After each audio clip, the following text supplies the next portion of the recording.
Hi guys. நேற்று ஓணம் பண்டிகை. So எங்களோட அண்ணா வீட்டுக்கு சாப்பிட கூப்பிட்ருந்தாரு. எங்களை மட்டும் இல்லை, இன்னும் கொஞ்சம் ஃப்ரெண்ட்ஸை கூப்பிட்ருந்தாரு.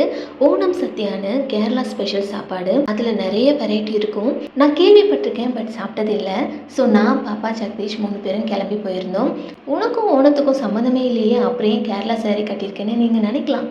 இந்த டைம் விட்டால் வேறு எப்போ நம்மளால் கட்ட முடியும் சொல்லுங்கள். நான் மட்டும் இல்லை, பாப்பாவுக்கும் அதே மாதிரி பாவாடை சட்டை போட்டு விட்டேன். பாப்பா அங்கே போயிட்டு அங்கேயும் இங்கேயுமா ஓடி விளையாடிட்டு இருந்தா. கொஞ்ச நேரம் பேசிகிட்டு இருந்தோம். எல்லாரும் வந்த உடனே சாப்பிடலான்னு வெயிட் பண்ணிட்டு இருந்தோம். பாப்பாவுக்கு மட்டும் இட்லி வாங்கி ஊட்டிட்டேன். மற்ற ஃப்ரெண்ட்ஸ் வந்ததும் ஒன்று ஒன்றா எடுத்துகிட்டு வந்து இலையில வச்சாங்க. எனக்கு இதோட பேர் எதுவுமே தெரியாது. நானே இப்போ தான் ஃபஸ்ட் டைம் சாப்பிட்றேன். எல்லாமே சூப்பராக இருந்துச்சு. இதில் என்ன ஒரு ஸ்பெஷல்னு பார்த்தீங்கன்னா, எல்லாமே அண்ணா தான் வீட்டிலேயே செஞ்சுருந்தாரு. எல்லாம் முடிச்சுட்டு லாஸ்ட்டாக பாயாசம் ஒன்று கொடுத்துருந்தாரு. அதுவும் சூப்பராக இருந்துச்சு. நான் கொஞ்சம் தான் சாப்பிட்டேன், ஆனால் வயிறு ரொம்ப ஃபுல்லான மாதிரி இருந்துச்சு. எங்களை வீட்டுக்கு வர வச்சு சாப்பாடு போட்டது இவர் தான், விவேக் அண்ணா. எல்லாரும் சாப்பிட்டதும் ஒரு வீடியோ எடுத்துகிட்டு நாங்கள் வீட்டுக்கு கிளம்பிட்டோம். இந்த மாதிரி ஃப்ரெண்ட்ஸ்லாம் ஒன்றா இருந்து சாப்பிட்றது நல்லா தான் இருக்கும்ல.